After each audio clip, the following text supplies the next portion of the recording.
Good morning. Good morning, ma'am. Good morning, ma'am. Miss. Morning, ma'am.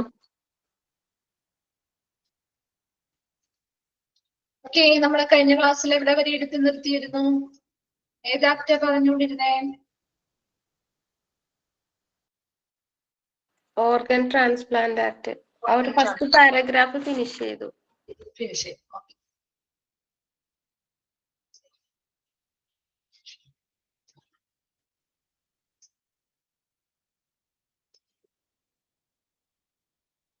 Okay, അപ്പൊ നമ്മൾ organ transplant act എന്ന് പറഞ്ഞുകൊണ്ടിരുന്നത്. അപ്പൊ അത് ഏത് വർഷമാണ് നിലവിൽ വന്നത്? ഫസ്റ്റ് പാരഗ്രാഫിൽ നമ്മൾ പഠിച്ചതല്ലേ, ഓർഗൻ ട്രാൻസ്പ്ലാന്റേഷൻ ആക്ട് അല്ലെങ്കിൽ transplantation of human organs act. ഇതിന്റെ എക്സ്പാൻഡഡ് ഫോമും ഷോർട്ട് ഫോമും പഠിച്ചു വെക്കണം കേട്ടോ. 1994 അല്ലെ, 1994 അത് പ്രാബല്യത്തിൽ വരുന്നത്. എന്തിനു വേണ്ടിയുള്ള നിയമമാണ്? എന്തിനു വേണ്ടിയുള്ള നിയമമാണ്? അപ്പൊ എഴുതുന്നതിന് അറിയാം അല്ലെ, ഹ്യൂമൻ ഓർഗൻസിന്റെ അല്ലെ, മനുഷ്യ അവയവങ്ങളുടെ സ്റ്റോറേജ്, റിമൂവൽ, സ്റ്റോറേജ്, ട്രാൻസ്പ്ലാന്റേഷൻ മുതലായവയ്ക്ക് വേണ്ടിയിട്ട്, എന്തുമായി ബന്ധപ്പെട്ട പർപ്പസിന് വേണ്ടിയിട്ട്? തെറാപ്യൂട്ടിക് പർപ്പസിന് വേണ്ടി അല്ലെ, ചികിത്സാപരമായിട്ടുള്ള ഉദ്ദേശങ്ങൾക്ക് വേണ്ടി മനുഷ്യ അവയവങ്ങൾ റിമൂവ് ചെയ്യാൻ അല്ലെ, അത് റിമൂവ് ചെയ്യാനും അത് സ്റ്റോർ ചെയ്യാനും സംരക്ഷിക്കാൻ അല്ലെങ്കിൽ സംഭരിച്ചു വെക്കാനും അല്ലെങ്കിൽ അത് മാറ്റിവെക്കാനുമുള്ള ഒരു ഉത്തരവ് അല്ലെങ്കിൽ ഒരു അനുമതി നൽകുന്ന ഒരു നിയമമാണ് ഓർഗൻ ട്രാൻസ്പ്ലാന്റേഷൻ ആക്ട് അല്ലെങ്കിൽ transplantation of human organs act 1994 പറയുന്നത്. ഇത് എന്തിനെ തടയുന്നു എന്നാ പറയുന്നത്? Four the prevention of commercial dealings in human organs അല്ലെ, ഹ്യൂമൻ ഓർഗൻസുമായി ബന്ധപ്പെട്ട കൊമേഴ്ഷ്യൽ ആയിട്ടുള്ള രീതിയിലുള്ള കൈമാറ്റങ്ങൾ എന്ത് തടയുന്നുണ്ട്? ഈ ഒരു നിയമത്തിന് കീഴിൽ തടയുകയും ചെയ്യുന്നുണ്ട്. അപ്പൊ ചികിത്സാപരമായിട്ടുള്ള ഉദ്ദേശങ്ങൾക്ക് വേണ്ടി മാത്രം മനുഷ്യ അവയവങ്ങൾ എന്ത് ചെയ്യാം? റിമൂവ് ചെയ്യാം, സ്റ്റോർ ചെയ്യാം, ട്രാൻസ്പ്ലാന്റേഷൻ നടത്താം. അതാണ് ഈ ഒരു നിയമം അനുമതി നൽകുന്നത്. അല്ലാതെ കൊമേഴ്ഷ്യൽ ആയിട്ടുള്ള വാണിജ്യപരമായിട്ടുള്ള മനുഷ്യ അവയവങ്ങളുടെ ആ ഒരു കൈമാറ്റം ഇവിടെ തടയുകയാണ് ചെയ്യുക. ഇനി ഇവിടെ 2 സ്റ്റേറ്റ്സ് ആയിരുന്നു ഇത് അഡോപ്റ്റ് ചെയ്യാത്തത്. ഈ ഒരു നിയമം അഡോപ്റ്റ് ചെയ്യാത്ത 2 സ്റ്റേറ്റുകൾ ഉണ്ടായിരുന്നു. ഏതൊക്കെയായിരുന്നു അത്? ഏത് 2 സ്റ്റേറ്റ് ആയിരുന്നു? ജമ്മു ആൻഡ് കാശ്മീരും ആന്ധ്രാപ്രദേശും അല്ലെ. അപ്പൊ ആന്ധ്രാപ്രദേശും ജമ്മു കാശ്മീരും ആണ് 2 സ്റ്റേറ്റ്സ് ഈ ഒരു നിയമം. കാരണം അവർക്ക് അവരുടേതായിട്ടുള്ള സ്വന്തമായിട്ട് ഇതിനോട് സിമിലർ ആയിട്ടുള്ള ഒരു നിയമങ്ങൾ ഉള്ളത് കൊണ്ടാണ് അവരത് എന്ത് ചെയ്യാത്തത്? അഡോപ്റ്റ് ചെയ്യാത്തത്. ഇനി അടുത്തതായിട്ട് നേരത്തെ നമ്മൾ നെക്സ്റ്റ് പറഞ്ഞതൊക്കെ ഇത് തന്നെയാണ്, റിപ്പീറ്റ് ചെയ്ത് വരുന്നതാണ് അല്ലെ. Transplantation of human act 1994 was enacted in the year 1994. 1994 അത് പ്രാബല്യത്തിൽ വന്നത്. അറിയാവുന്ന കാര്യമാണല്ലോ. അതുപോലെ ജമ്മു ആൻഡ് കാശ്മീരില് എന്താണ്, ഒഴികെയുള്ള മറ്റെല്ലാ സ്റ്റേറ്റുകളിലും നിലവിൽ ഇപ്പോൾ അത് പ്രാബല്യത്തിൽ വന്നിട്ടുണ്ട്. ഈ ഒരു നിയമത്തിന്റെ പ്രധാന പർപ്പസ് എന്ന് ചോദിച്ചാലും ഇത് തന്നെയാണ്. എന്താണ്? Regulate the removal, storage and transplantation of human organs for therapeutic purposes and for the prevention of commercial dealings in human organs. നേരത്തെ നമ്മൾ പഠിച്ച സെന്റൻസ് തന്നെയാണ്, അത് ചോദിക്കാറുള്ള ഭാഗമാണ് കേട്ടോ. ഈ ഒരു ഇതുമായി ബന്ധപ്പെട്ട ഹ്യൂമൻ ഓർഗൻസിന്റെ റിമൂവൽ, സ്റ്റോറേജ്, ട്രാൻസ്പ്ലാന്റേഷനുമായി ബന്ധപ്പെട്ട തെറാപ്യൂട്ടിക് പർപ്പസുകൾക്ക് വേണ്ടിയിട്ടുള്ള ട്രാൻസ്പ്ലാന്റേഷനുമായി ബന്ധപ്പെട്ടുള്ള നിയമം ഏതാണ് എന്ന് ചോദിക്കാറുണ്ട്. അതുപോലെ ഇതിന്റെ എക്സ്പാൻഡഡ് ഫോം ചോദിക്കാറുണ്ട്, അതുപോലെ വർഷവും ചോദിക്കാറുണ്ട്. ആ ഒരു ഫസ്റ്റ് പാരഗ്രാഫിൽ നിന്ന് ആ 3 കാര്യങ്ങളാണ് ചോദിച്ചു വരുന്നത് കണ്ടിട്ടുള്ളത് കേട്ടോ. അണ്ടർലൈൻ ചെയ്ത് വെച്ചേക്കണേ. ഓക്കെ, അടുത്തത് the act was amended in 2011 and the Transplantation of Human Organs Amendment Act 2011 came into force on 10/1/2014 in the state of Goa, Himachal Pradesh, West Bengal, Union Territories. നമ്മുടെ ഈ ഒരു ആക്ട് എല്ലാ ആക്ടുകളും എന്ത് ചെയ്യാറുണ്ട്? ഭേദഗതി വരുത്താറുണ്ട് അല്ലെ. ഈ ഒരു ഹ്യൂമൻ ഓർഗൻസ് ട്രാൻസ്പ്ലാന്റേഷൻ ആക്ടും എന്ത് ചെയ്തിട്ടുണ്ട്? അമെന്റ്മെന്റ് അല്ലെങ്കിൽ ഭേദഗതി 2011 നടത്തിയിട്ടുണ്ട്. അങ്ങനെ 2011 ഭേദഗതി നടത്തിയിട്ടുള്ള transplantation of human organs amendment act 2011. 2011 ഭേദഗതി നടത്തിയപ്പോ ആ ഒരു നിയമത്തെ ഭേദഗതി നിയമം 2011 ഭേദഗതി നിയമം എന്നാണ് അറിയപ്പെടുന്നത്. ഈ ഒരു ഭേദഗതി നിയമം സ്റ്റേറ്റ്സ് ആയിട്ടുള്ള അതായത് Goa, Himachal Pradesh, west Bengal, union territory, നമ്മുടെ കേന്ദ്രഭരണ പ്രദേശങ്ങൾ മുതലായവ അവിടെയൊക്കെ പ്രാബല്യത്തിൽ വന്നത് 10/1/2014 എന്താണ് ഉദ്ദേശിച്ചത് മനസ്സിലായോ? ഈ ഒരു ആക്ട്, അതായത് ആക്ട് എല്ലാ ആക്ടുകളും എന്ത് ചെയ്യാറുണ്ട്? ഭേദഗതികൾ വരുത്താറുണ്ട് അല്ലെ? ഈ ഒരു ആക്ട് 2011 ഭേദഗതി വരുത്തിയിട്ടുണ്ടായിരുന്നു. ആ ഭേദഗതി വരുത്തിയ 2011 ആക്ട് ഈ പറയുന്ന ഏതൊക്കെ സ്റ്റേറ്റുകളില്? ഗോവ, ഹിമാചൽ പ്രദേശ്, വെസ്റ്റ് ബംഗാൾ, അതുപോലെ നമ്മുടെ കേന്ദ്രഭരണ പ്രദേശങ്ങളായിട്ടുള്ള ഇടങ്ങളിലെല്ലാം ഫോഴ്സ് ചെയ്ത്, അതായത് പ്രാബല്യത്തിൽ വന്നത് 2011 അമെന്റ്മെന്റ് ചെയ്തെങ്കിൽ അല്ലെങ്കിൽ ഭേദഗതി ചെയ്താൽ പോലും അത് അവിടെ ഈ പറയുന്ന സ്റ്റേറ്റുകളിൽ പ്രാബല്യത്തിൽ വന്നത് 10/1/2014 And other states who have adopted the amendment act till date are Rajasthan, Sikkim, Jharkhand, Kerala, Orissa, Punjab, Maharashtra, Assam, Haryana, Manipur, Gujarat, Bihar and Uttar Pradesh. So ബാക്കിയുള്ള എല്ലാ നിലവില് ഇപ്പോ വരെ അല്ലെ till the date ആണ് പറയുന്നത്. നിലവില് ഇപ്പോൾ വരെയും അല്ലെങ്കിൽ ഇന്ന് വരെയും ഈ ഭേദഗതി നിയമം പ്രാബല്യത്തിൽ വരുത്തിയിട്ടുള്ള മറ്റ് സ്റ്റേറ്റുകളാണ് ഈ പറഞ്ഞിരിക്കുന്നത്. നമ്മുടെ ആന്ധ്രാപ്രദേശും ജമ്മു കാശ്മീരും ഒഴികെ എല്ലാ സ്റ്റേറ്റുകളിലും ഈ ഒരു നിയമം എന്ത് ചെയ്തിട്ടുണ്ട്? പ്രാബല്യത്തിൽ വന്നിട്ടുണ്ട്. അതെല്ലാം ഒരേ സമയത്തല്ല പ്രാബല്യത്തിൽ വന്നിരിക്കുന്നത്, വ്യത്യസ്ത സമയങ്ങളിലാണെന്ന് മാത്രം. നിലവില് ഇന്നത്തെ ഡേറ്റ് ഇന്ന് വരെയും നമ്മൾ എടുത്തു നോക്കുമ്പോൾ ബാക്കിയുള്ള ആ 2 സ്റ്റേറ്റ്സ് ഒഴികെ ബാക്കി എല്ലാ സ്റ്റേറ്റ്സും എന്തിൽ വന്നിട്ടുണ്ട്? ഈ ഒരു ഭേദഗതി നിയമം അവരുടെ സംസ്ഥാനങ്ങളില് പ്രാബല്യത്തിൽ കൊണ്ടുവന്നിട്ടുണ്ട്. അടുത്ത പോയിന്റിൽ പറയുന്നത് the amendment act is now named Transplantation of Human Organs and Tissue Act THOTA 1994. ഇനി ഇപ്പോൾ ഈ ഒരു അമെന്റ്മെന്റ് ആക്ട് അല്ലെങ്കിൽ ഈ ഭേദഗതി നിയമത്തെ അറിയപ്പെടുന്ന ഒരു പേരാണ് നമ്മൾ ആദ്യം പഠിച്ച transplantation of human organs act എന്നായിരുന്നു അല്ലെ? THOA എന്നായിരുന്നു. ഇവിടെ പുതിയതായിട്ട് അതിന്റെ പേര് മാറ്റിയപ്പോ transplantation of human organs and tissue act എന്നാൽ ഒരു ടിഷ്യൂ എന്നുള്ളൊരു വേർഡ് കൂടി അവിടെ വന്നു. Human transplantation of human organs and tissue act എന്നാണ് ഇപ്പോ ഈ ഒരു നിയമത്തെ, ഈ ഒരു ഭേദഗതി നിയമത്തെ അറിയപ്പെടുന്നത്. അപ്പൊ ഫസ്റ്റ് ആ ഒരു പോയിന്റിൽ എന്താ പറയുന്നത്? കുറച്ച് 3 കാര്യങ്ങളെ പറയുന്നുള്ളൂ. അതിൽ നിങ്ങൾ ആ ലാസ്റ്റത്തെ മാത്രം ഒന്ന് അണ്ടർലൈൻ ചെയ്തിരിക്കുക കേട്ടോ. ഒന്ന് അണ്ടർലൈൻ ചെയ്ത് വെച്ചേ. ഇപ്പോഴത്തെ amendment act is now named, പുതിയതായിട്ട് നമ്മൾ അറിയപ്പെടുന്ന പേര് transplantation of human organs and tissue act THOTA. ഒരു ടി കൂടി വന്നിട്ടുണ്ട് കേട്ടോ. 1994 എന്ന് അറിയപ്പെടുന്നത്. അതിൽ 3 കാര്യങ്ങളാണ് ആ ഒരു പോയിന്റിൽ പറഞ്ഞത്. ഒന്നാമത്തെ കാര്യം അതുപോലെ തന്നെ ഈ ആക്ടിന്റെ ആദ്യത്തെ അമെന്റ്മെന്റ് 2011 ഒരു ഭേദഗതി നടത്തിയിട്ടുണ്ട്.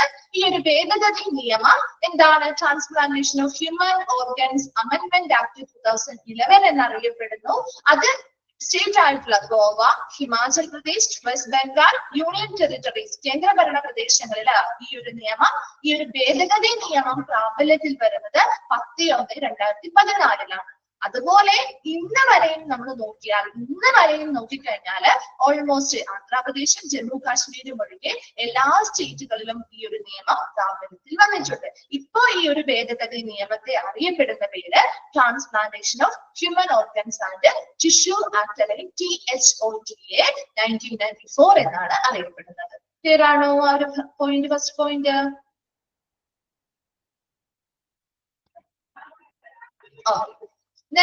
സെക്കൻഡ് പോയിന്റിൽ പറയുന്നത് ബ്രെയിൻ സ്റ്റെം ഡെത്ത് കേട്ടിട്ടില്ലേ? മസ്തിഷ്ക മരണം സംഭവിച്ച ആളുകൾ അല്ലെ? നമ്മൾ കൂടുതലും ഓർഗൻ ട്രാൻസ്പ്ലാന്റേഷന് വേണ്ടിയിട്ട് അവരുടെ ബോഡിയിൽ നിന്നുള്ള ഓർഗൻസ് ആണ് എടുക്കാറ് അല്ലെ? മസ്തിഷ്ക മരണം സംഭവിച്ച ആളുകൾ അല്ലെ? അപ്പൊ ഇവിടെ ബ്രെയിൻ ഡെത്ത് എന്ന് പറയുന്നത് brain stem death is recognised as A legal death in India under the transplantation of human organs and tissue act 1994. Like many other countries, which has revolutionized the concept of organ donation after death.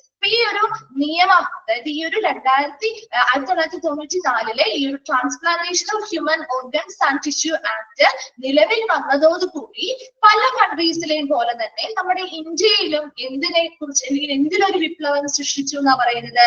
After death, മരണാനന്തരം organ donation ചെയ്യാനായിട്ടുള്ള ഒരു concept അല്ലെങ്കിൽ ആ ഒരു ആശയത്തെ ഒരു വലിയ രീതിയിലുള്ള ഒരു വിപ്ലവം സൃഷ്ടിച്ച ഒരു നിയമമാണ് transplantation of human organs and tissue act എന്ന് പറയുന്നത്. ഈ ഒരു ആക്ടിന്റെ കീഴിൽ നമ്മുടെ ഇന്ത്യയിലെ ഒരു ലീഗൽ ഡെത്ത് ആയിട്ട് കൺസിഡർ ചെയ്യുന്നത് ഒരു ബ്രെയിൻ സ്റ്റെം ഡെത്ത് അല്ലെങ്കിൽ മസ്തിഷ്ക മരണത്തെയാണ്. കൂടുതലും ആ ഒരു മസ്തിഷ്ക മരണം സംഭവിച്ച ആളുകളുടെ ഓർഗൻസ് ആണ് നമ്മൾ കൂടുതലും ട്രാൻസ്പ്ലാന്റേഷനും കാര്യങ്ങൾക്ക് വേണ്ടിയിട്ട് യൂസ് ചെയ്യുന്നത്. അതുപോലെ തന്നെ ആഫ്റ്റർ നാച്ചുറൽ ആയിട്ടുള്ള ഒരു സാധാരണ ഒരു നാച്ചുറൽ ആയിട്ടുള്ള ഒരു കാർഡിയാക് ഡെത്തോ കാര്യങ്ങളോ സംഭവിച്ചവർക്ക് നമുക്ക് ഒരുപാട് ഓർഗൻസ് ഒന്നും എന്ത് ചെയ്യാൻ പറ്റില്ല, എടുക്കാൻ പറ്റില്ല. വളരെ ഫ്യൂ ആയിട്ടുള്ള കുറച്ച് ഓർഗൻസോ ടിഷ്യൂസോ മാത്രമേ നമുക്ക് എന്ത് ചെയ്യാൻ പറ്റുള്ളൂ, ഡൊണേറ്റ് ചെയ്യാൻ പറ്റുള്ളൂ. പക്ഷെ ഒരു മസ്തിഷ്ക മരണം സംഭവിച്ച ആളുകളാണെങ്കിലോ വളരെ കുറച്ച് മാത്രമേ കിട്ടുള്ളൂ നമുക്ക്. ആണോ?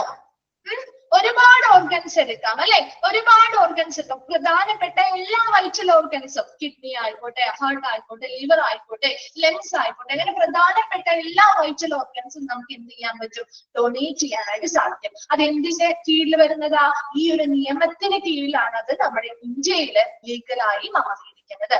ആ ഒരു നിയമം വന്നതോടുകൂടി നമ്മുടെ ഇന്ത്യയിലെ ഈ പറയുന്ന എന്താണ് ആഫ്റ്റർ ഡെത്ത്, മരണാനന്തരം നമുക്ക് അവയവങ്ങൾ ഡൊണേറ്റ് ചെയ്യാനായിട്ടുള്ള ഒരു കോൺസെപ്റ്റ് അല്ലെങ്കിൽ ആ ഒരു ആശയത്തെ കുറച്ചും കൂടി നല്ല രീതിയിൽ ആ ഒരു ആശയവുമായി ബന്ധപ്പെട്ട ഒരു വിപ്ലവം സൃഷ്ടിച്ച ഒരു നിയമം കൂടിയാണ് transplantation of human organs and tissue act 1994 എന്ന് പറയുന്നത്.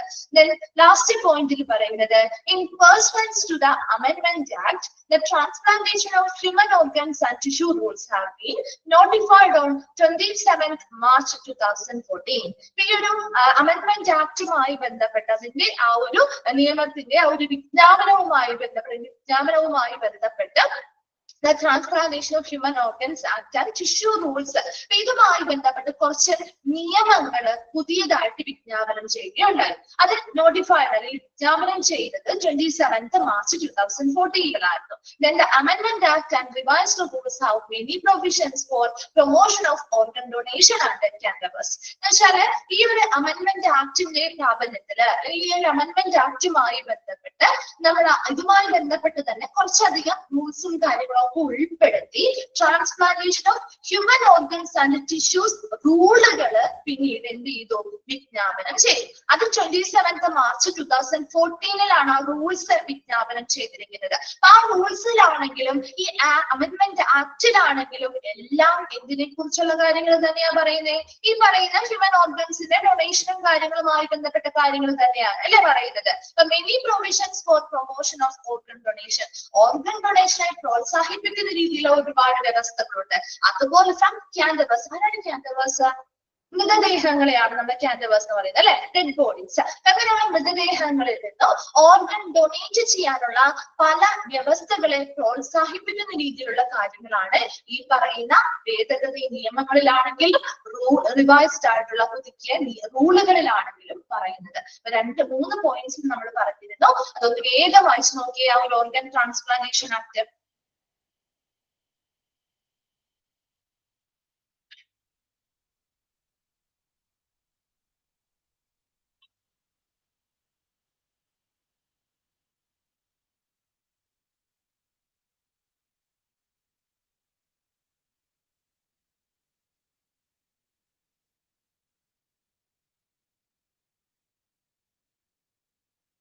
ആ ബ്രെയിൻ സ്റ്റെം ഡെത്തിന്റെ ആ ഒരു പോയിന്റ് ഒന്ന് അണ്ടർലൈൻ ചെയ്തിടണം കേട്ടോ.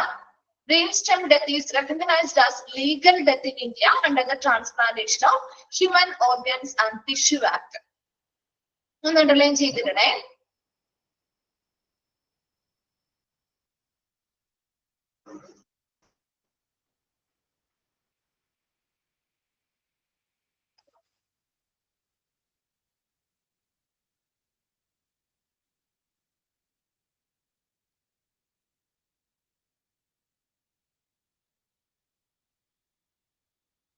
അതുപോലെ ആ ഒരു റൂള് വന്ന വിജ്ഞാപനം നടത്തിയ ദിവസം ഡേറ്റും പറഞ്ഞിട്ടില്ലേ, 27th March 2014.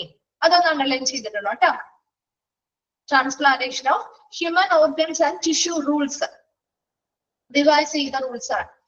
അത് 27th March 2014 വിജ്ഞാപനം ചെയ്തിരിക്കുന്നത്.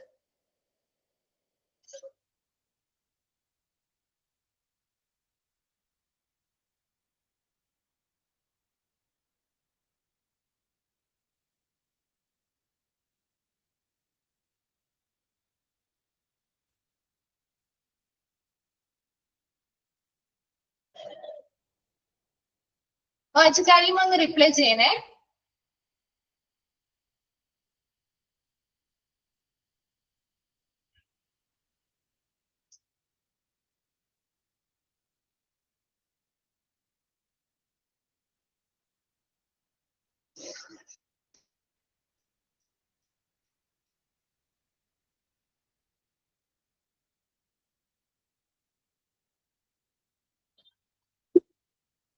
ക്ലിയർ ആണോ? ഓക്കെ ആണോ? എല്ലാവരുടെയും കംപ്ലീറ്റ് ആയോ? ഓക്കെ. നെക്സ്റ്റ് ആക്ട് പറയട്ടെ. ഓക്കെ. ഓക്കെ, നെക്സ്റ്റ് ആക്ട് ആണ് ആർട്ടിഫിഷ്യൽ ഇൻസെമിനേഷൻ ആക്ട്.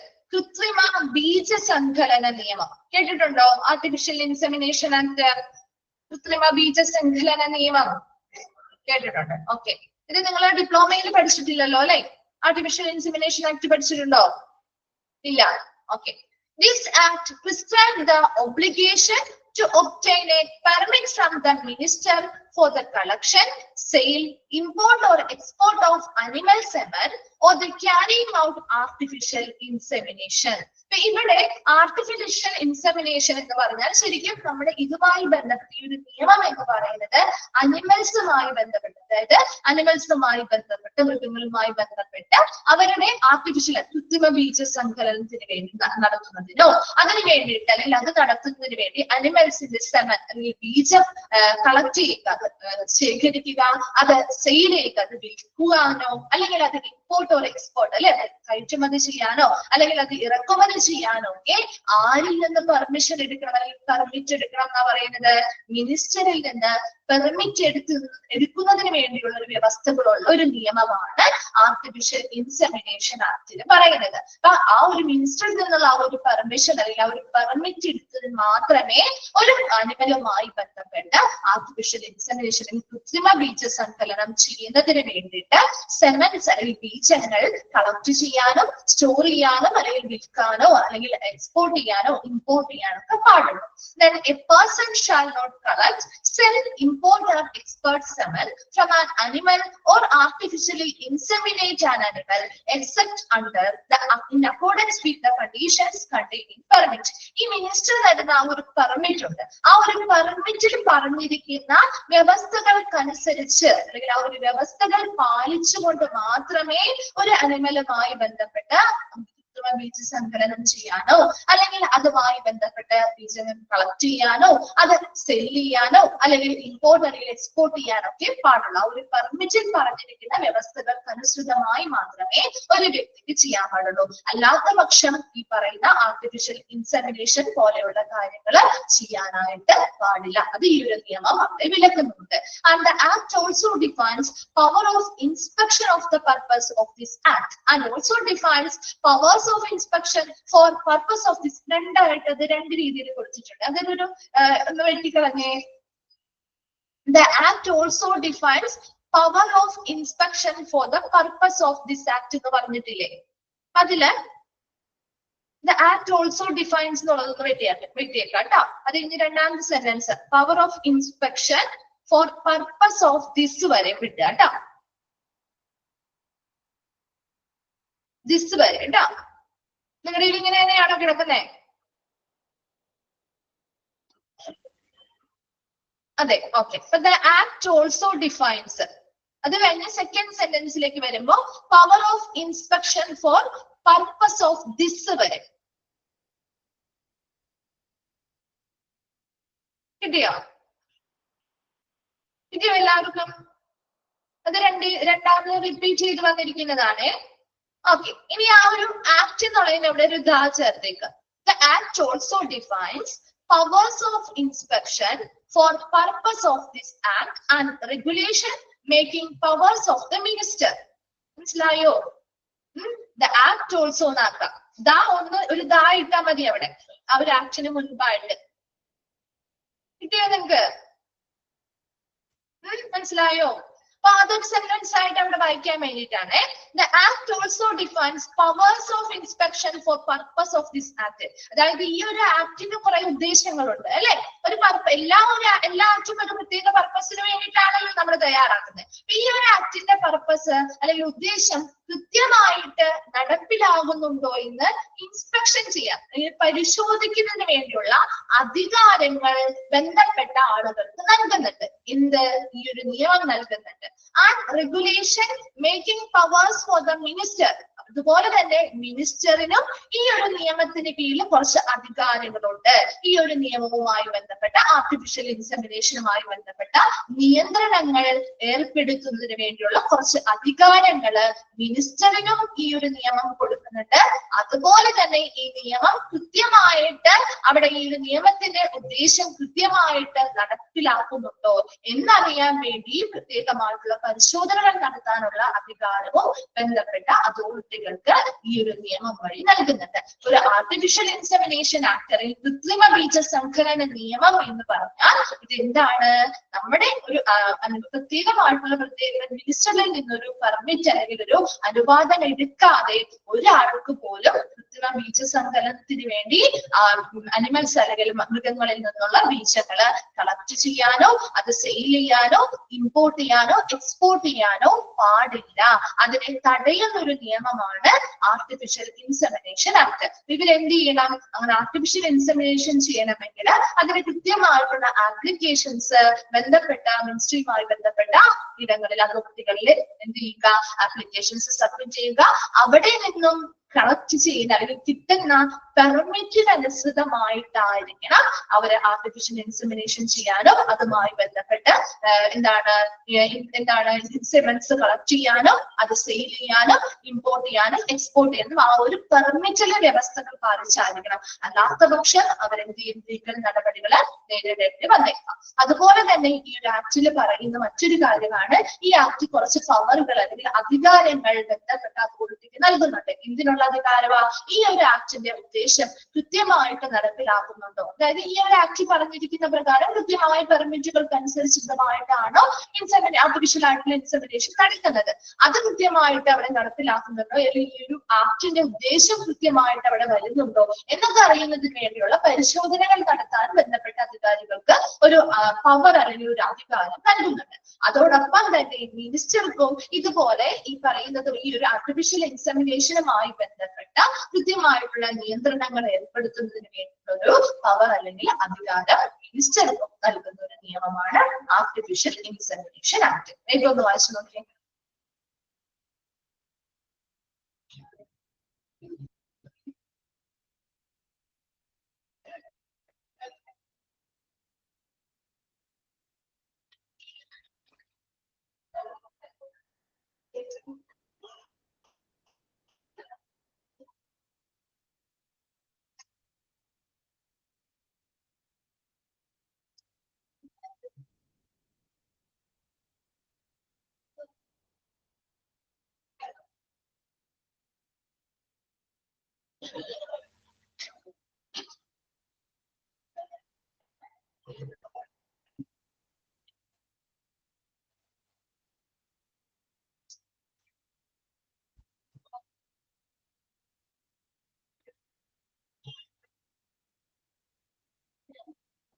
ക്ലിയർ ആണോ?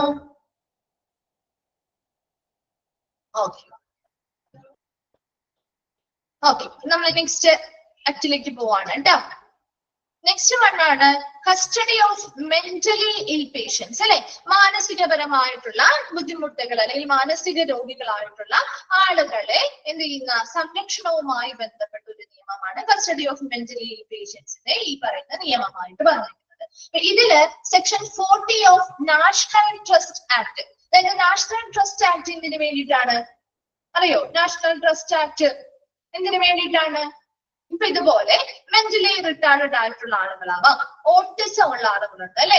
നമ്മൾ ഒരുപാട് ആളുകളെ കണ്ടിട്ടില്ലേ? ഓട്ടിസം ഉള്ള ആളുകളാവാം, സെറിബ്രൽ പാൾസി, അതുപോലെ തന്നെ മെന്റലി റിട്ടാർഡഡ് ആയിട്ടുള്ള ആളുകള്, അങ്ങനെയുള്ള മൾട്ടിപ്പിൾ ഡിസബിലിറ്റീസ് ഒക്കെ ഉള്ള ആളുകളുടെ വെൽഫെയറിന് വേണ്ടിയിട്ട്, ക്ഷേമത്തിനും അവരുടെ പ്രൊട്ടക്ഷനും ഒക്കെ വേണ്ടിയിട്ട് രൂപീകൃതമായിട്ടുള്ള ഒരു നിയമമാണ് നാഷണൽ ട്രസ്റ്റ് ആക്ട് എന്ന് പറയുന്നത്. ഈ ഒരു നാഷണൽ ട്രസ്റ്റ് ആക്ടിന്റെ കീഴിൽ ഒരു കൃത്യമായിട്ടുള്ള ഒരു കമ്മിറ്റികൾ ഉണ്ടാവും, ഒരു ബോഡി ഉണ്ടാവും. ആ ഒരു ബോഡിയാണ് ഇതുമായി ബന്ധപ്പെട്ട് അവരുടെ ആരായിരിക്കണം അവരെ സംരക്ഷിക്കേണ്ടത്, അതുമായി ബന്ധപ്പെട്ട് കൃത്യമായിട്ടുള്ള ഗാർഡിയൻഷിപ്പും കാര്യങ്ങളൊക്കെ കൊടുക്കുന്നത് ആ ഒരു ബോഡിയാണ്. ഈ ഒരു നാഷണൽ ട്രസ്റ്റ് ആക്ടിന്റെ കീഴിൽ വന്നിരിക്കുന്ന ആ ഒരു ബോഡിയാണ് അതിനുള്ള അനുവാദങ്ങൾ നൽകുക. അപ്പൊ section 40 of the national trust act say that A parent, relative or organization can voluntarily apply for the guardianship with the local committee established under the same act.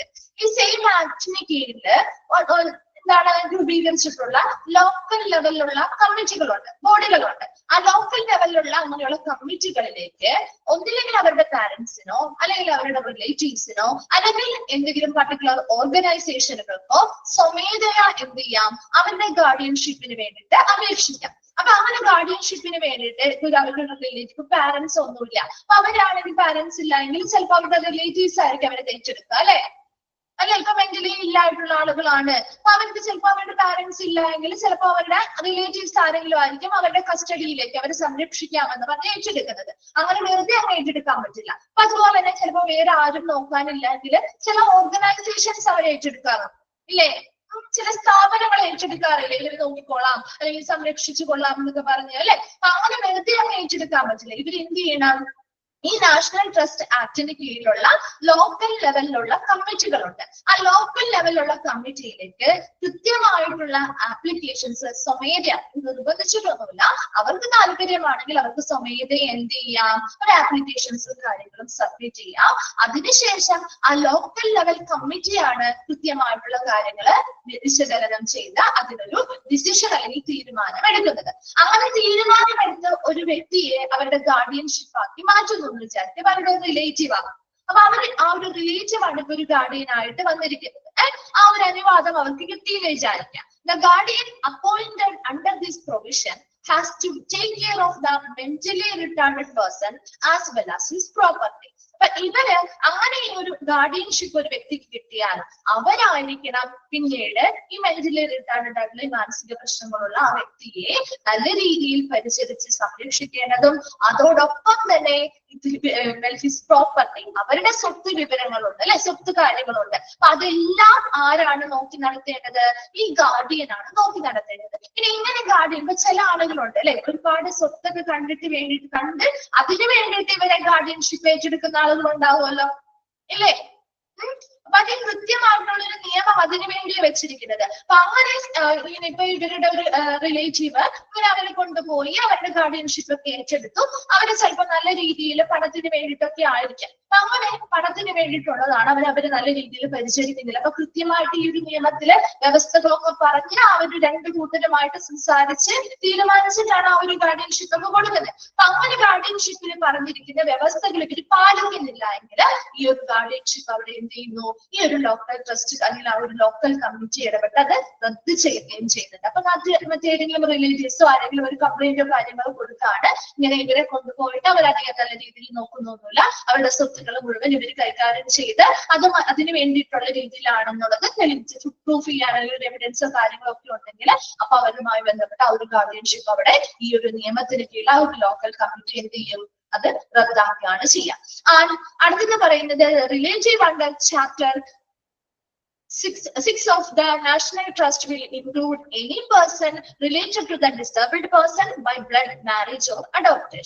എന്താണ് ഈ ഒരു ചാപ്റ്റർ 6 of the National Trustന്റെ chapter 6 പറയുന്ന കാര്യം, ഇതിൽ relative എന്ന് പറയുന്ന ഒരു ടേം എന്ന് പറഞ്ഞാൽ അത് എന്തിനെയാണ്, അല്ലെങ്കിൽ അതിൽ എന്തൊക്കെ ഉൾപ്പെടാം? Any person relate to the disabled വ്യക്തി, ഇപ്പൊ ഡിസേബിൾഡ് ആയിട്ടുള്ള വൈകല്യമുള്ള വ്യക്തിയുമായി ബന്ധപ്പെട്ട് എന്തെങ്കിലും റിലേഷനിലുള്ള ആളുകൾ, അത് ബ്ലഡിലൂടെയുള്ള റിലേഷൻ ആയിരിക്കാം, മാരേജിലൂടെയുള്ള റിലേഷൻ ആയിരിക്കാം, അല്ലെങ്കിൽ അഡോപ്ഷൻ ദത്തെടുക്കുന്നതിലൂടെയുള്ള ബന്ധമായിരിക്കാം. അപ്പൊ അങ്ങനെ എന്തെങ്കിലും ഒരു പ്രത്യേകമായിട്ടുള്ള റിലേഷൻ അല്ലെങ്കിൽ ആ ഒരു ഡിസേബിൾഡ് വ്യക്തിയോട് റിലേഷൻ ഉള്ള ആളുകളെയാണ് നമ്മൾ ഈ ഒരു നിയമത്തിന് കീഴിൽ റിലേറ്റീവ് എന്നൊരു ടേം ആയിട്ട് യൂസ് ചെയ്യുന്നത്. അപ്പൊ അങ്ങനെയുള്ള ഏതൊരു വ്യക്തിക്കും അവർക്ക് സ്വമേധയാ എന്ത് ചെയ്യാം, ഇങ്ങനെ ലോക്കൽ കമ്മിറ്റിയുമായി ബന്ധപ്പെട്ട് അവർക്ക് എന്ത് ചെയ്യാം, ആ ഒരു അനുവാദം ആരായുന്നതാണ്. അപ്പൊ ആ ഒരു ആപ്ലിക്കേഷൻ കൊടുത്തു കഴിഞ്ഞാൽ അവരതനുസരിച്ച് കൃത്യമായിട്ടുള്ള കാര്യങ്ങൾ വിലയിരുത്തുകയും കൃത്യമായ വ്യവസ്ഥകൾ പ്രകാരം തന്നെ ഗാർഡിയൻഷിപ്പ് നടത്തുകയും ചെയ്യും. അതിനനുസരിച്ച് കൃത്യമായിട്ട് അവർ ആ ഒരു വ്യവസ്ഥകൾ പാലിക്കാതെ വന്നാൽ അത് പിന്നീട് റദ്ദാക്കുകയും ചെയ്യും. അപ്പൊ കസ്റ്റഡി ഓഫ് മെന്റലി ഇൽ പേഷ്യൻസിന്റെ സംരക്ഷണവുമായി ബന്ധപ്പെട്ട് നാഷണൽ ട്രസ്റ്റ് ആക്ടിന്റെ കീഴിൽ ഒരു പാരന്റിനോ ഒരു റിലേറ്റീവിനോ അല്ലെങ്കിൽ ഒരു സ്ഥാപനത്തിനോ സ്വമേധയാ എന്തിന് അപ്ലൈ ചെയ്യാം? അവരുമായി ബന്ധപ്പെട്ട ഗാർഡിയൻഷിപ്പിന് വേണ്ടി ഈ ഒരു ആക്ടിന് കീഴിൽ പ്രാബല്യത്തിലുള്ള ലോക്കൽ ലെവൽ കമ്മീഷനുകളിലേക്ക് എന്ത് ചെയ്യാം? ഒരു അപ്ലിക്കേഷൻ കൊടുക്കാം. അങ്ങനെ ആപ്ലിക്കേഷനിലൂടെ ഒരു ഗാർഡിയൻഷിപ്പ് കിട്ടിയിട്ടുള്ള ഒരു വ്യക്തിയാണെങ്കിൽ ആ ഗാർഡിയനെ അവർ അപ്പോയിന്റ് ചെയ്യുന്നു. എന്തിനു വേണ്ടിയിട്ടാണ്? ഈ ഒരു മെന്റലി റിട്ടാർഡഡ് ആയിട്ടുള്ള വ്യക്തിയെ ടേക്ക് കെയർ ചെയ്യാൻ വേണ്ടിയിട്ടും അതുപോലെ തന്നെ അവരുടെ സ്വത്തുക്കളും കൈകാര്യം ചെയ്യാൻ അല്ലെങ്കിൽ പരിപാലിക്കാൻ വേണ്ടിയിട്ടാണ് അവരെ എന്ത് ചെയ്യുന്നത്? ഒരു ഗാർഡിയനായിട്ട് നിയമിക്കുന്നത്. റിലേറ്റീവ് എന്നുള്ളത് വേർഡ് ഈ ഒരു ആക്ടുമായി ബന്ധപ്പെട്ട റിലേറ്റീവ് എന്ന വേർഡ് എന്തൊക്കെ ഉൾപ്പെടുന്നു എന്ന് പറയുന്നത് ഏതൊരു വ്യക്തിയായിക്കോട്ടെ ഇവരുമായിട്ട് ഈ ഡിസേബിൾഡ് ആയിട്ടുള്ള വ്യക്തിയുമായിട്ട് ബന്ധു മുഖേനയോ മാരേജിലൂടെയോ അല്ലെങ്കിൽ അഡോപ്ഷൻ ദത്തെടുക്കലിലൂടെയോ ബന്ധമുള്ള ഒരു വ്യക്തിയെയാണ് റിലേറ്റീവ് എന്നതുകൊണ്ട് ഉദ്ദേശിക്കുന്നത്. വേഗം ഒന്ന് വായിച്ചു നോക്കിയേ. കസ്റ്റഡി ഓഫ് മെന്റലി ഇൽ പേഷ്യൻസ്.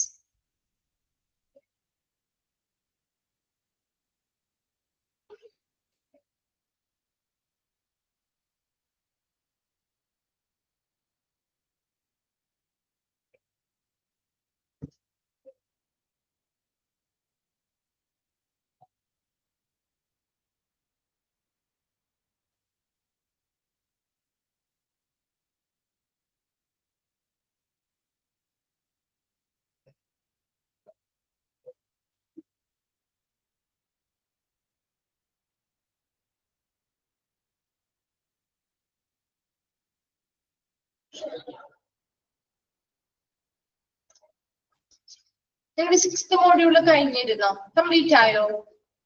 6th മോഡ്യൂള് കംപ്ലീറ്റ് ആയിട്ടില്ല. ലാസ്റ്റ് ചാപ്റ്റർ ആണോ മിസ് ഇപ്പൊ എടുത്തോണ്ടിരിക്കുന്നത്? 6th മോഡ്യൂളിലെ ലാസ്റ്റ് ചാപ്റ്റർ ആണോ? ബാക്കിയെല്ലാം കംപ്ലീറ്റ് അല്ലേ? ഓക്കെ. 7th മോഡ്യൂളിൽ ഇനി എത്ര എണ്ണം ഉണ്ട് കംപ്ലീറ്റ് ആവാനായിട്ട്? ഓൾറെഡി ഇപ്പൊ എടുത്തുകൊണ്ടിരിക്കുന്നതല്ല, എടുക്കാത്തത്. 7th മോഡ്യൂൾ ഓൾമോസ്റ്റ് മിക്ക ടീച്ചേഴ്സും സ്റ്റാർട്ട് ചെയ്തിട്ടുണ്ടാവും അല്ലെ? 7 + 8 ആണ്. 8 മിസ് എടുത്തില്ലായിരുന്നോ? ലാസ്റ്റ് ചാപ്റ്റർ മിസ് എടുത്തില്ലേ? 7ഉം 2ഉം ആണോ? 7ഉം 2ഉം. ഓക്കെ. അത് രണ്ടും സ്റ്റാർട്ട് ചെയ്തിട്ടേ ഇല്ല. അങ്ങനെയാണോ? രണ്ടും സ്റ്റാർട്ട് ചെയ്തിട്ടില്ല. ഓക്കെ. 7th ചാപ്റ്റർ ഏതാ?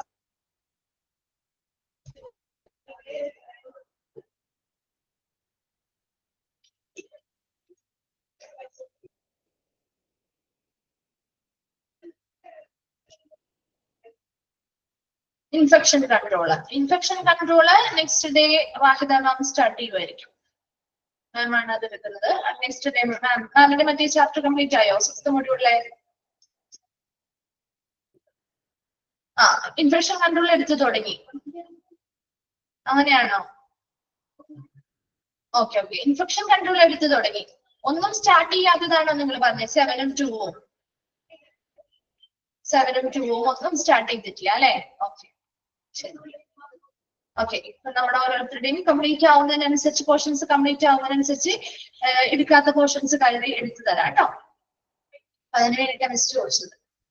നമ്മൾ ഈ ഒരു ചാപ്റ്റർ ഓൾമോസ്റ്റ് തയ്യാറായി. ഒരു ഒന്നോ രണ്ടോ ക്ലാസ്സുകളോടുകൂടി ഈ ഒരു ചാപ്റ്റർ കംപ്ലീറ്റ് ആവും. അപ്പൊ അതിനനുസരിച്ച് നമുക്ക് എന്താന്ന് വെച്ചാൽ ഏതൊക്കെ ചാപ്റ്റർ ആണ് നമുക്ക് പെൻഡിങ് ആയിട്ടുള്ളത് അത് നമുക്ക് കംപ്ലീറ്റ് ചെയ്യാം കേട്ടോ. Okay.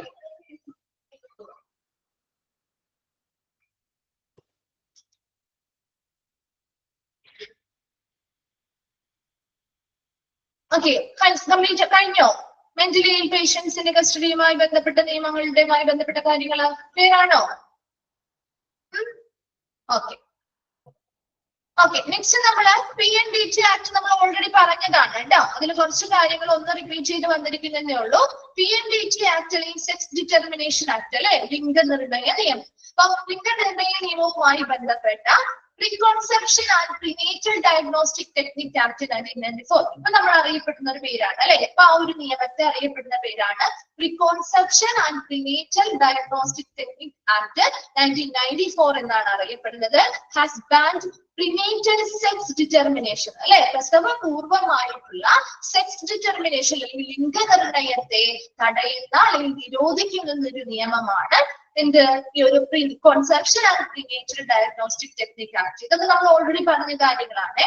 Then very genetic counseling center, genetic laboratory or genetic clinic engaged in counseling or conducting prenatal diagnostic technique. നമ്മുടെ പ്രസവപൂർവമായിട്ടുള്ള രോഗനിർണയം നടത്തുന്ന അല്ലെങ്കിൽ കൗൺസിലിങ്ങുകളിൽ എൻഗേജ്ഡ് ആയിട്ടുള്ള അല്ലെങ്കിൽ ഇടപഴകിയിട്ടുള്ള ജനറ്റിക് ക്ലിനിക്കുകളായിക്കോട്ടെ, ജനറ്റിക് ലബോറട്ടറികളായിക്കോട്ടെ, കൗൺസിലിംഗ് സെന്ററുകളായിക്കോട്ടെ, ഇവയെല്ലാം അതായത് like in vitro fertilisation IVF ട്രീറ്റ്മെന്റുകളൊക്കെ കൊടുക്കുന്ന ഇടങ്ങളില്ലേ, കേട്ടിട്ടില്ല IVF ട്രീറ്റ്മെന്റ് ഒക്കെ, ഇൻ വിട്രോ ഫെർട്ടിലൈസേഷൻ അല്ലെങ്കിൽ IVF ട്രീറ്റ്മെന്റ് ഫെർട്ടിലിറ്റിയുമായി ബന്ധപ്പെട്ട ഇൻഫെർട്ടിലിറ്റിയുമായി ബന്ധപ്പെട്ടുള്ള ട്രീറ്റ്മെന്റുകളാണ്. അപ്പൊ അങ്ങനെയുള്ള ഒരുപാട് ക്ലിനിക്സും ലബോറട്ടറിയും കാര്യങ്ങളും ഒക്കെ നമ്മുടെ ഹോസ്പിറ്റലുമായി ബന്ധപ്പെട്ടൊക്കെ പ്രവർത്തിക്കുന്നുണ്ട്. അപ്പൊ അങ്ങനെയുള്ള ഇടങ്ങളിൽ നിന്നെല്ലാം ഈ പറയുന്ന പോലെ അവിടെയൊക്കെ പ്രീനേറ്റൽ ഡയഗ്നോസ്റ്റിക് ടെക്നിക്കുകൾ അല്ലെങ്കിൽ ഇതുപോലെ പ്രസവപൂർവമായിട്ടുള്ള രോഗനിർണയ ഉപാധികൾ അല്ലെങ്കിൽ സാങ്കേതിക വിദ്യകളൊക്കെ പ്രവർത്തിപ്പിക്കുന്നുണ്ട്.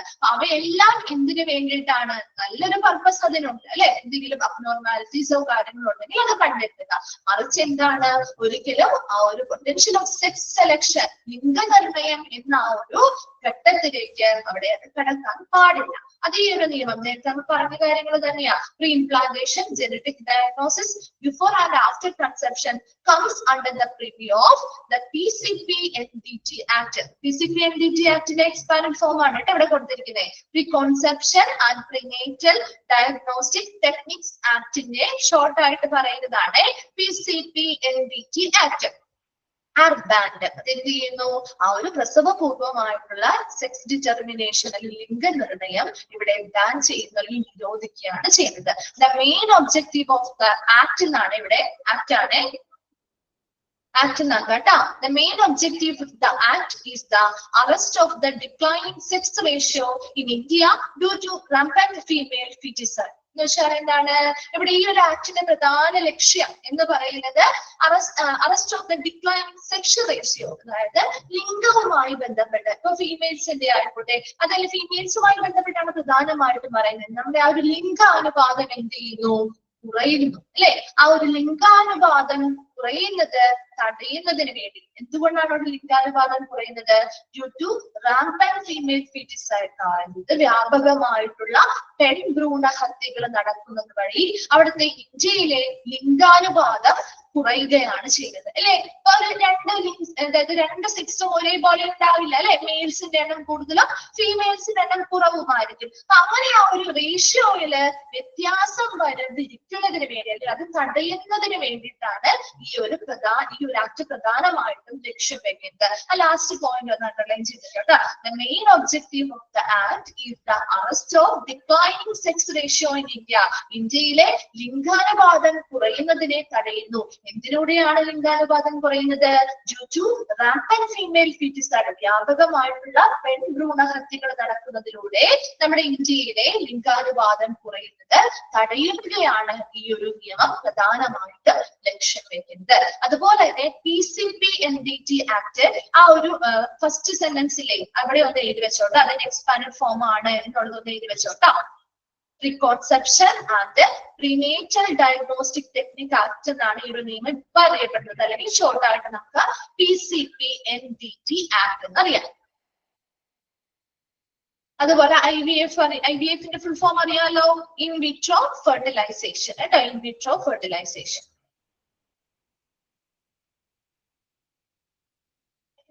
ഇത്രയും മാത്രം നോക്കിയിട്ട് ബാക്കി ഓൾറെഡി നമ്മൾ പറഞ്ഞിരിക്കുന്ന കാര്യങ്ങളാണ്.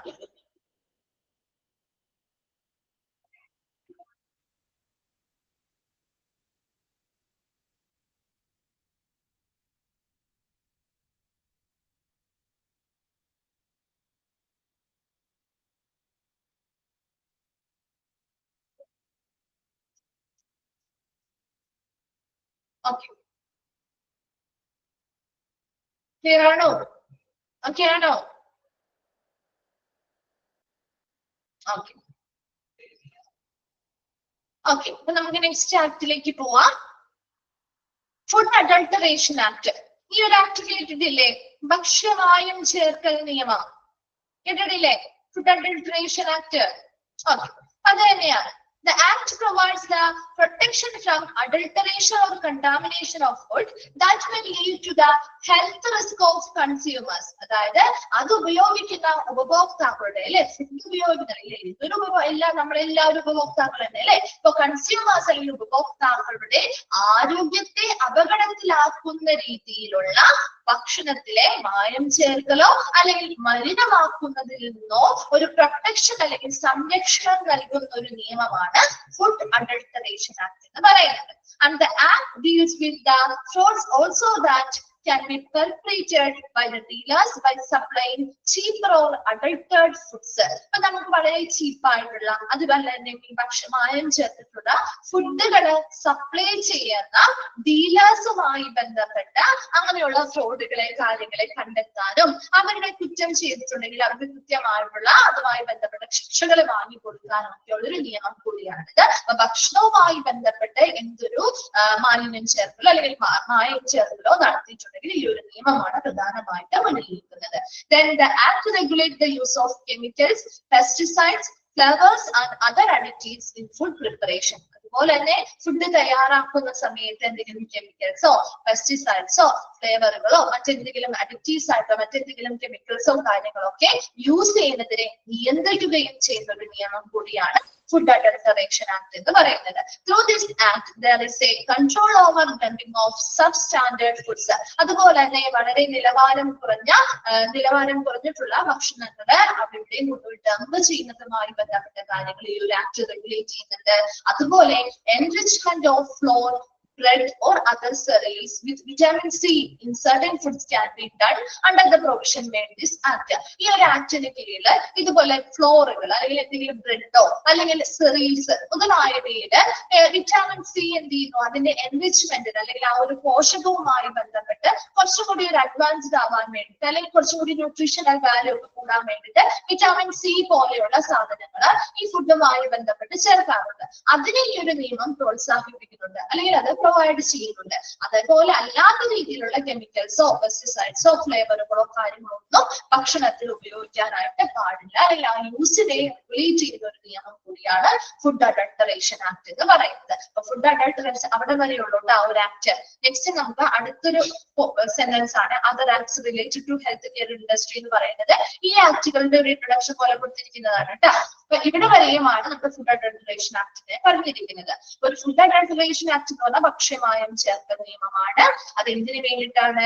അത് ഉപയോഗിക്കുന്ന കൺസ്യൂമേഴ്സിന് അവരുടെ ആരോഗ്യവുമായി ബന്ധപ്പെട്ട അപകട സാധ്യതകളൊന്നും ഉണ്ടാവാതിരിക്കുന്ന അല്ലെങ്കിൽ അപകട സാധ്യതകൾ ഉണ്ടാവാൻ സാധ്യതയുള്ള ഭക്ഷണത്തിലെ മായം ചേർക്കലോ അല്ലെങ്കിൽ മലിനമാക്കുന്നതോ അതിൽ നിന്ന് പ്രൊട്ടക്ഷൻ അല്ലെങ്കിൽ സംരക്ഷണം നൽകുന്ന ഒരു നിയമമാണ് ഫുഡ് അഡൾട്ടറേഷൻ ആക്ട്.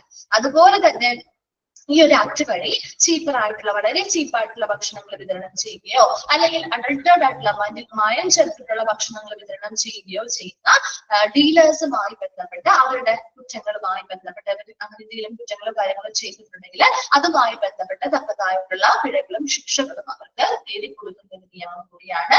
അതോടൊപ്പം തന്നെ ഫുഡ് പ്രിപ്പയർ ചെയ്യുന്ന സമയത്ത് കെമിക്കൽസോ പെസ്റ്റിസൈഡ്സോ ഫ്ലേവറുകളോ മറ്റ് അഡിറ്റീവ്സ് അല്ലെങ്കിൽ മറ്റൊരു കെമിക്കൽസും ഉപയോഗിക്കാൻ പാടില്ല എന്നും ഈ ഒരു നിയമം ഇതിന്റെ ഉപയോഗത്തെയൊക്കെ നിയന്ത്രിക്കുന്ന ഒരു നിയമം കൂടിയാണ്. അതോടൊപ്പം തന്നെ ഫ്ലോറോ ബ്രെഡ് അതുപോലെയുള്ള സെറീൽസ് മറ്റെല്ലാത്തിനും വിറ്റാമിൻ സി പോലെയുള്ളവ ആഡ് ചെയ്യാറുണ്ട്. ഇതിനു വേണ്ടി ആ ഒരു ന്യൂട്രീഷണൽ വാല്യൂ കൂട്ടാൻ വേണ്ടിയിട്ടാണ്. അപ്പൊ അങ്ങനെ അത് സമ്പുഷ്ടമാക്കാൻ വേണ്ടിയിട്ടാണ്. അങ്ങനെയുള്ള കാര്യങ്ങൾ ഈ ഒരു നിയമം പ്രോത്സാഹിപ്പിക്കുന്നുണ്ട്. അല്ലാത്ത രീതിയിലുള്ള ഭക്ഷണത്തിലെ മറ്റു കാര്യങ്ങൾ ചേർക്കുന്നത് ഈ ഒരു നിയമം നിയന്ത്രിക്കുകയും ചെയ്യുന്നുണ്ട്. വേഗം ഒന്ന് വായിച്ചു നോക്കി food adulteration act.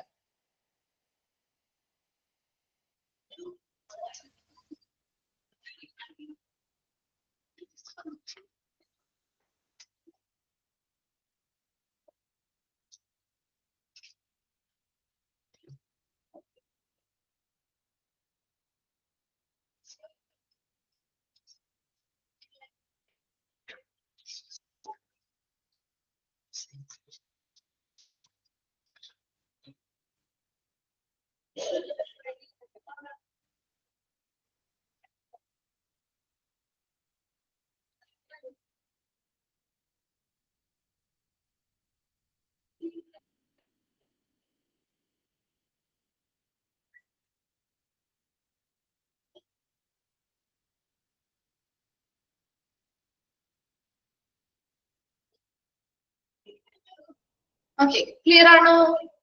Food adulteration act.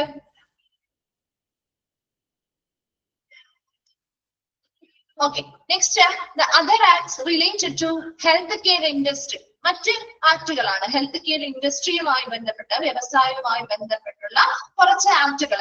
നിങ്ങൾ ഓൾറെഡി പഠിച്ച കാര്യങ്ങളായിരിക്കും. ID ആക്ട് പഠിച്ചിട്ടില്ലേ? ID ആക്ട് എന്താണ്? ID act industrial dispute act പഠിച്ചതല്ലേ? ഓക്കെ. WC ആക്ട് എന്താണ്? WC act workmen compensation act, അത് പഠിച്ചിട്ടുണ്ടോ? വർക്ക്മെൻ കോമ്പൻസേഷൻ ആക്ട് അത് പഠിച്ചിട്ടില്ല അല്ലെ? അത് പഠിച്ചിട്ടില്ലല്ലോ. ഓക്കെ. ESI ആക്ട് പഠിച്ചിട്ടില്ലേ? Employee state insurance act. Okay. Trade union act അത് പഠിച്ചു കാണില്ല അല്ലെ? ആകെ രണ്ടെണ്ണമാണ് നമുക്ക് ഫെമിലിയർ അല്ലാത്തതുള്ളൂ. ബാക്കിയെല്ലാം ഓൾറെഡി നിങ്ങൾ പരിചയമുള്ളതായിരിക്കും. അപ്പൊ അതില് ഫസ്റ്റ് ആക്ട് ആണ് ഇൻഡസ്ട്രിയൽ ഡിസ്പ്യൂട്ട് ആക്ട് അല്ലെങ്കിൽ ID ആക്ട് എന്ന് പറയുന്നത് അല്ലെ? Industrial dispute act. എന്താണ് ഒരു ഇൻഡസ്ട്രിയൽ ഡിസ്പ്യൂട്ട് ആക്ട് പറയുന്നത്? ഇപ്പോ റിവൈൻഡ് ചെയ്തെടുത്തേ. എന്താണ് അതിലൊരു നിയമത്തിൽ പറയുന്ന കാര്യങ്ങള്? അപ്പൊ ഇതിൽ നിന്ന് തന്നെ അറിയാലോ അല്ലെ? മലയാളത്തിൽ നിന്ന് എന്താണ് നമ്മൾ പറയാ? വ്യാവസായിക തർക്ക നിയമം എന്ന് പറയും അല്ലെ? അപ്പൊ എവിടെയുള്ള തർക്കങ്ങൾ അല്ലെങ്കിൽ ഡിസ്പ്യൂട്ടുകളെ പരിഹരിക്കാൻ വേണ്ടിയിട്ടാണ്? എവിടെയുള്ളതാണ്? ആരൊക്കെ തമ്മിലുള്ളതാണ്? അല്ലെങ്കിൽ എംപ്ലോയീസിനിടയിലുള്ളതാവാം, എംപ്ലോയറും എംപ്ലോയിയും തമ്മിലുള്ളതാവാം അല്ലെ? അപ്പൊ അവരുടെ ഇടയിൽ നടക്കുന്ന ഇൻഡസ്ട്രിയൽ ഡിസ്പ്യൂട്ട്സ് അല്ലെങ്കിൽ വ്യാവസായിക തർക്കങ്ങളുടെ കൃത്യമായിട്ടുള്ള പരിഹാരങ്ങൾ നൽകുന്നതിനോ ആ ഒരു ഇൻഡസ്ട്രിയൽ പീസ് ആൻഡ് ഹാർമണി അല്ലെ? ഒരു പീസ് ആൻഡ് ഹാർമണി കൊണ്ടുവരുന്ന അല്ലെങ്കിൽ നിലനിർത്തുന്നതിന് വേണ്ടിയിട്ടുള്ള ഒരു നിയമമാണ് ഇൻഡസ്ട്രിയൽ ഡിസ്പ്യൂട്ട് ആക്ട് എന്ന് പറയുന്നത്. ഇത് പ്രധാനമായിട്ടും ഈ ഒരു നിയമവുമായി ബന്ധപ്പെട്ട് എന്താണ് ഒരു ഇൻഡസ്ട്രിയൽ ഡിസ്പ്യൂട്ട് എന്ന് പറയുന്നുണ്ട്. അതുപോലെ തന്നെ ഇതുമായി ബന്ധപ്പെട്ട മറ്റു കുറച്ചു കാര്യം എപ്പോഴും ഒരു ഡിസ്പ്യൂട്ട് അല്ലെങ്കിൽ തർക്കം നടക്കുക എന്നതിൽ ഈ ഒരു നിയമവുമായി ബന്ധപ്പെട്ട് പറയുമ്പോൾ അത് അവരുടെ തൊഴിലുമായി ബന്ധപ്പെട്ട തർക്കമായിരിക്കണം അല്ലെ? ഒന്നില്ലെങ്കിൽ തൊഴിലുമായി ബന്ധപ്പെട്ട് അതിന്റെ വേജസുമായി ബന്ധപ്പെട്ട തർക്കമാവാം, അല്ല എങ്കിൽ അവരുടെ മന്ത്ലി സാലറിയുമായി ബന്ധപ്പെട്ടോ അല്ലെങ്കിൽ അവേഴ്സ് ഓഫ് വർക്കുമായി ബന്ധപ്പെട്ടോ ബോണസുമായി ബന്ധപ്പെട്ടോ അല്ലെങ്കിൽ ആ ഒരു തൊഴിലുമായി ബന്ധപ്പെട്ട സാഹചര്യങ്ങളുമായി ബന്ധപ്പെട്ടോ അങ്ങനെ തൊഴിൽപരമായിട്ടുള്ള തൊഴിലിനെ സംബന്ധിക്കുന്ന രീതിയിലുള്ള തർക്കങ്ങളെയാണ് നമ്മൾ ഇൻഡസ്ട്രിയൽ ഡിസ്പ്യൂട്ട്സ് അല്ലെങ്കിൽ വ്യാവസായിക തർക്കം എന്ന് പറയുന്നത്. അത് ആരൊക്കെ തമ്മിലാവാം? അവിടെ എംപ്ലോയറും എംപ്ലോയിയും തമ്മിലാവാം, അല്ലെങ്കിൽ എംപ്ലോയീസിനിടയിലാവാം, അല്ലെങ്കിൽ മറ്റുള്ള എംപ്ലോയറും എംപ്ലോയീസും തമ്മിൽ എംപ്ലോയീസിനിടയിൽ ഒക്കെ നടക്കുന്ന തർക്കങ്ങളാണ്. നോക്കിയേ, ഇൻഡസ്ട്രിയൽ ഡിസ്പ്യൂട്ട് ആക്ട് 1947 അത് നമ്മൾ ലൈൻ ചെയ്ത് വെച്ചേ. ആ ഒരു വർഷം ചോദിക്കാറുണ്ട്. Industrial dispute act 1947 as per section 2K of industrial dispute act 1947 industrial dispute is defined as any dispute. അതാണ് അടുത്തത് അണ്ടർലൈൻ ചെയ്യേണ്ടത്. ഫസ്റ്റ് അണ്ടർലൈൻ ചെയ്യേണ്ടത് ആ ഒരു ആക്ടിന്റെ വർഷം അണ്ടർലൈൻ ചെയ്തിട്ടോ. സെക്കൻഡ് ആയിട്ട് നിങ്ങൾ നോക്കേണ്ടത് എന്താണ് ഒരു ഇൻഡസ്ട്രിയൽ ഡിസ്പ്യൂട്ട് അല്ലെങ്കിൽ എന്താണ് ഒരു വ്യാവസായിക തർക്കം എന്നാണ് ഇവിടെ ഡിഫൈൻ ചെയ്തിരിക്കുന്നത്. അത് അണ്ടർലൈൻ ചെയ്തിട്ടുണ്ട്. അവിടെ മുതൽ നോക്കണേ, അതൊറ്റ സെന്റൻസ് ആണ് കേട്ടോ. Industrial dispute is defined as any dispute or difference between employers or between employers and workmen or between workmen and workmen which is connected with the employment or non-employment or the terms employment or with the condition of labor of any person. Industrial dispute അല്ലെങ്കിൽ ഒരു വ്യാവസായിക തർക്കം എന്നാലും എന്താണ് ഇവിടെ നിർവചിക്കുന്നത്? Any dispute or difference between അല്ലെ? ഏതെങ്കിലും ഒരു തർക്കം അല്ലെങ്കിൽ ഒരു അഭിപ്രായ വ്യത്യാസമാവാം. ആരിനിടയിലാണ്? തൊഴിലുടമകൾക്കിടയിലാവാം, അല്ലെങ്കിൽ തൊഴിലാളികളും അവിടുത്തെ വർക്കേഴ്സ് ജീവനക്കാരുടെയും ഇടയിലാവാം, അല്ലെങ്കിൽ അവിടെയുള്ള ജീവനക്കാർ അങ്ങോട്ടും ഇങ്ങോട്ടും അല്ലെ രണ്ട് വിഭാഗത്തിലുള്ള ജീവനക്കാർക്കിടയിലാവാം.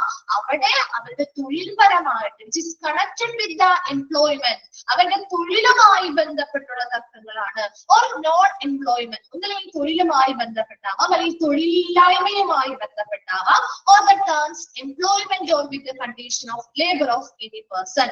അതുപോലെ തന്നെ ഈ എംപ്ലോയ്മെന്റ് അല്ലെങ്കിൽ തൊഴിൽ സാഹചര്യങ്ങളുമായി ബന്ധപ്പെട്ടോ അല്ലെങ്കിൽ അവിടുത്തെ വേജസ് അല്ലെങ്കിൽ വേതനവുമായി ബന്ധപ്പെട്ടുള്ള തർക്കങ്ങളെയാണ് ഇൻഡസ്ട്രിയൽ ഡിസ്പ്യൂട്ട് അല്ലെങ്കിൽ വ്യാവസായിക തർക്കം എന്നാണ് ഈ ഒരു നിയമത്തിൽ ഡിഫൈൻ ചെയ്യുന്നത്.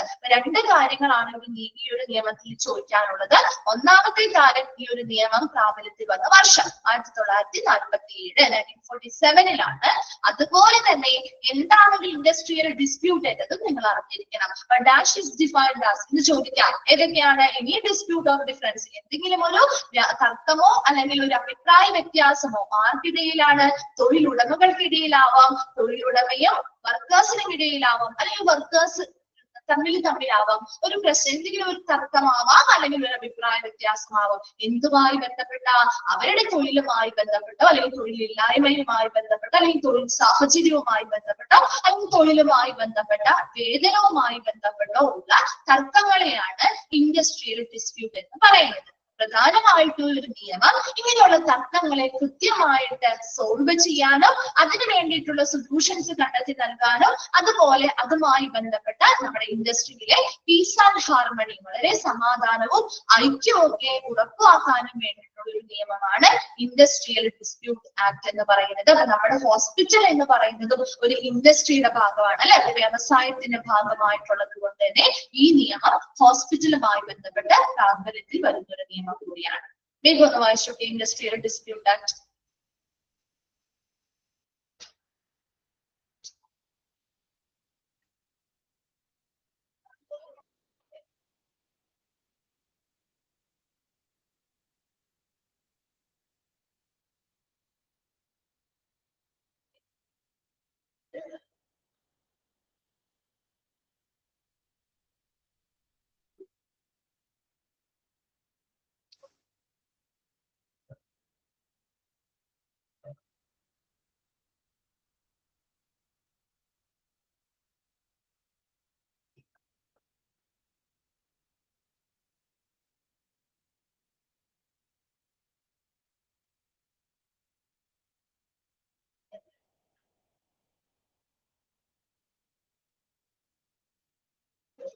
വായിച്ചു കഴിയുമ്പോ ഒന്ന് റിപ്ലൈ ചെയ്യണേ.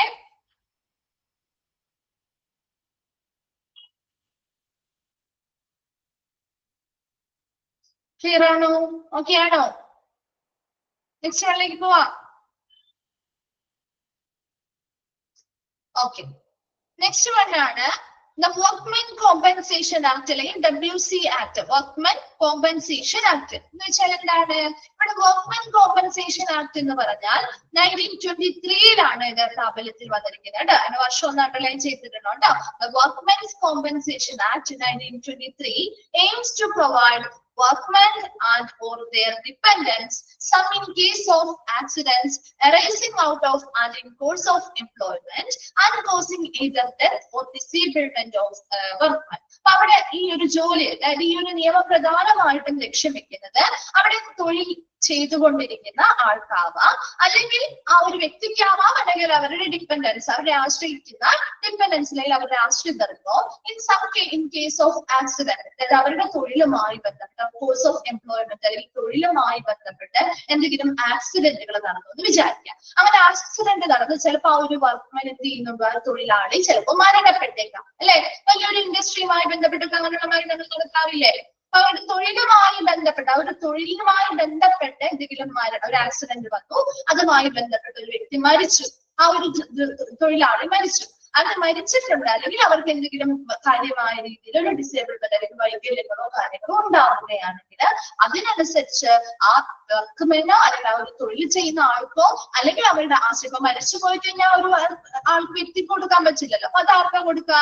അവരുടെ ഡിപ്പെൻഡൻസിനാണ് അല്ലെ, അവരുടെ ആശ്രിതർക്കാണ് നമ്മൾ കൊടുക്കുന്നത്. പറയുന്നത്. അങ്ങനെ വർക്ക്മെൻ ആവാം അല്ലെങ്കിൽ അവരുടെ ആശ്രിതർക്കാവാം എന്തെങ്കിലും കോമ്പൻസേഷൻസ് അല്ലെങ്കിൽ എന്തെങ്കിലും പരിഹാരങ്ങൾ ഇതുമായി ബന്ധപ്പെട്ട് ചിലപ്പോൾ പണമായിട്ടാവാം അല്ലെങ്കിൽ മറ്റെന്തെങ്കിലും ബെനിഫിറ്റ്സ് ആയിട്ടൊക്കെ കൊടുക്കണം എന്ന് പറയുന്ന ഒരു നിയമമാണ് വർക്ക്മെൻ കോമ്പൻസേഷൻ ആക്ട് എന്ന് പറയുന്നത്. അത് ആ ഒരു തൊഴിലുമായി ബന്ധപ്പെട്ട് അവർക്ക് ആ ഒരു ആക്സിഡന്റ് സംഭവിച്ചത് കൊണ്ടാണല്ലോ അവർ ഒന്നില്ലെങ്കിൽ മരണപ്പെടുന്നത് അല്ലെങ്കിൽ അവർ പൂർണ്ണമായിട്ടും അവർക്കൊരു ഡിസേബിൾമെന്റ് അല്ലെങ്കിൽ ഒരു വൈകല്യം ഉണ്ടാവുന്നത്. അപ്പൊ അതുമായി ബന്ധപ്പെട്ട് അവരുടെ തൊഴിലാളിക്കോ അല്ലെങ്കിൽ അവരുടെ ആശ്രിതർക്കോ എന്ത് ചെയ്യണം, കൃത്യമായിട്ടുള്ള കോമ്പൻസേഷൻസ് കൊടുക്കുക എന്നത് ഈ ഒരു നിയമം പറയുന്ന കാര്യമാണ്. അപ്പൊ അത് എത്രത്തോളം ഡിസേബിൾമെന്റ് ഉണ്ട് അല്ലെങ്കിൽ എത്രത്തോളമാണ് അവരുടെ കണ്ടീഷൻ, അതൊക്കെ അനുസരിച്ചാണ് ആ ഒരു കോമ്പൻസേഷന് വ്യത്യാസങ്ങൾ വരിക. Then the act imposes statutory liability upon an employer to provide payment to employees when they suffer from physical disabilities and disease during the course of employment. അതുപോലെ തന്നെ എംപ്ലോയ്മെന്റുമായി ബന്ധപ്പെട്ട അവർ തൊഴിൽ ചെയ്യുന്നതുമായി ബന്ധപ്പെട്ട സാഹചര്യത്തിൽ നിന്ന് അവർക്ക് എന്തെങ്കിലും ബുദ്ധിമുട്ടുകളോ കാര്യങ്ങളോ ഒക്കെ വന്നിട്ടുണ്ട്. അപ്പൊ അവര് എന്തെങ്കിലും ഫിസിക്കൽ ആയിട്ടുള്ള ഡിസബിലിറ്റീസ് ഇതുമായി ബന്ധപ്പെട്ട ശാരീരികമായിട്ടുള്ള വൈകല്യങ്ങൾ എന്തെങ്കിലും തൊഴിലുമായി ബന്ധപ്പെട്ടവർക്ക് വന്നിരിക്കുന്നതാവാം, അല്ലെങ്കിൽ എന്തെങ്കിലും രോഗങ്ങൾ തൊഴിലുമായി ബന്ധപ്പെട്ടവർക്ക് വന്നെന്ന് വിചാരിക്കാം. അതിൽ സഫർ ചെയ്യുന്ന ആളുകൾക്ക് എംപ്ലോയീസിന് എന്ത് ചെയ്യണം, പേയ്മെന്റുകൾ പ്രൊവൈഡ് ചെയ്യാനായിട്ട് ഒരു നിയമപരമായിട്ടുള്ള ഒരു ബാധ്യത കൂടി ഈ ഒരു നിയമം എംപ്ലോയറിന് നൽകുന്നുണ്ട്. And workmen's compensation act 1923 it extends to the whole of the India and it come into force on the 1st July of 1924. അതൊന്ന് അണ്ടർലൈൻ ചെയ്ത് വെച്ചോട്ടോ. ഫസ്റ്റ് ഡേ ഓഫ് ജൂലൈ എന്ന് പറഞ്ഞാൽ 1st ജൂലൈ ആണ്. 1st ജൂലൈ 1924 ഇത് എന്ത് ചെയ്യുന്നത്, പ്രാബല്യത്തിൽ വരുന്നത്. And the whole of India, അതെന്താണ്, മൊത്തത്തിൽ നമ്മുടെ ഇന്ത്യയിലെ മൊത്തത്തിൽ വ്യാപിക്കുന്ന അല്ലെങ്കിൽ ഒരു സ്ഥലത്ത് പ്രത്യേകമായ പ്രദേശത്ത് മാത്രവുമല്ല മൊത്തത്തിൽ വ്യാപിച്ചിട്ടുള്ള ഒരു നിയമം കൂടിയാണ്. പിന്നെ നമ്മൾ നെക്സ്റ്റ് ക്ലാസ്സിൽ വരുമ്പോൾ ഒന്ന് വായിച്ചിട്ട് വരാം. അടുത്ത ക്ലാസ്സിൽ ഒന്നുകൂടി പറഞ്ഞുതരാം കേട്ടോ. Thank you.